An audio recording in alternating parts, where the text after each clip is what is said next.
If you want to get ahead of 99% of hackers, then you need to be willing to do something that 99% of people aren't willing to do. Now, I know that sounds obvious, but almost every video you will watch will tell you to do the obvious thing. Wake up at 5 a.m., meditate, take cold showers, avoid social media, go on some sort of monk mode. Do you really think Kevin Mitnick became the world's most infamous hacker because he had goals?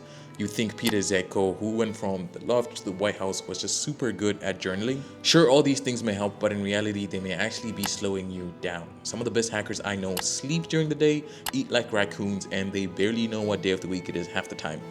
Charlie Miller hacked G-Paul eating fast food in his friend's car.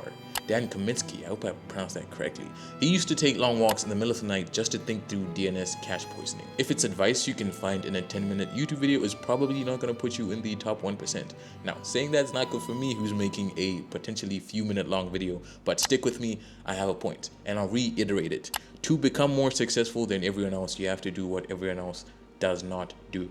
And that's the harsh truth. When it comes to being an elite hacker, the productivity hacks, the Notion boards, the 4 a.m. plunges, most of that probably won't matter. Now, let me tell you what actually matters though. Being elite in this field isn't about grinding long hours to show that you're working harder. It's about thinking smart, thinking different. It's the long hours with a twist, with intent. Actually, before you continue, subscribe to the newsletter. It is a treasure trove of information, and I answer questions that I don't end up answering here on the channel. For example, how do I build a standout cybersecurity portfolio as a student? Good information. Subscribe. The top 1% of ours don't just do more, they do what others don't even think of doing. And let me give you a real example.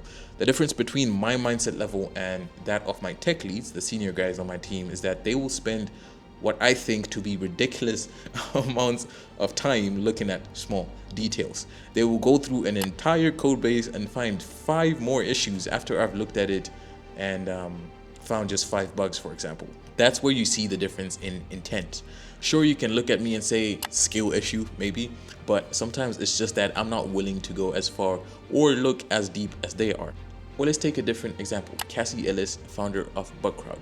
When no one was really paying attention to coordinated vulnerability disclosure in a crowdsourced model, he built an entire platform around it.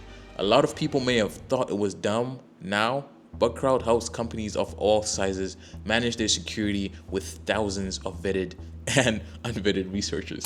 The people that are usually successful are the ones that have a contrarian idea and they have to end up being right about that idea. Otherwise, if you're wrong, you're technically a failure. So let me tell you the first thing you need to do to put yourself in the top 1%, so they say. You have to become very skilled technically. Stop chasing boxes for the dopamine hit. Stop chasing certifications for the clout. Instead, reverse engineer your own learning journey to maximize your return on the time invested. If you pwn a box on Hack the Box or whatever, can you explain why that exploit worked? Can you recreate it on a fresh VM? If not, you're probably just consuming, not mastering.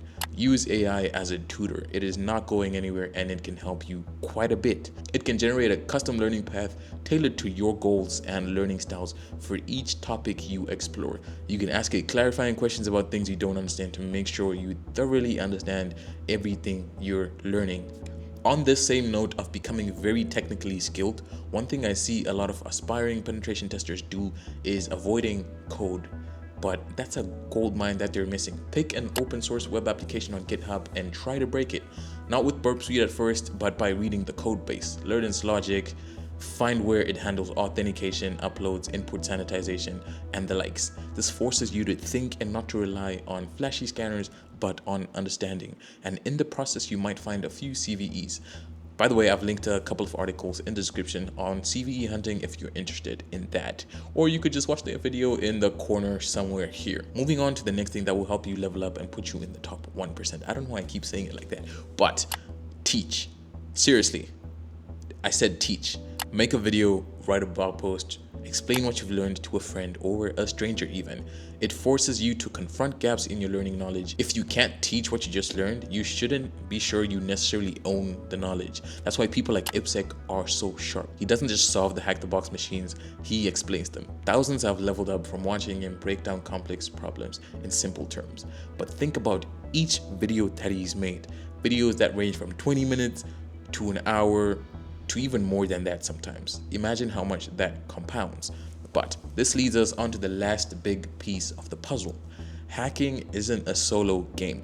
The best hackers collaborate. One way you can start collaborating with other people is by contributing to open source tooling, even if it's just updating the documentation.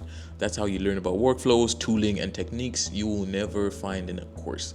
And that's how you get your name out there as well. I was on a physical ATM pen test the other week, and I got to see one of my colleagues use TMUX in a way I've never seen anyone use it before. It opened my eyes to a whole different world of workflows that I now use myself to be more efficient.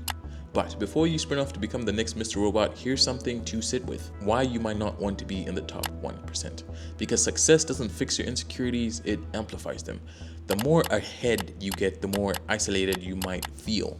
If you're chasing clout or external validation, success will leave you emptier than you started. So before chasing this elusive elite hacker status that we all seem to want, ask yourself, why do I want this? If it's for clout, sure, chase certifications. If it's for money, learn cloud security and get really good at Terraform and IAM policies. But if there's a part of this field that keeps you up at night because you have to understand it, then chase that relentlessly, because that is what the top 1% of hackers do. And to my Christian friends, rest in your identity in Christ, because that is true freedom. That is it from me. I'll catch you in the next one. Peace.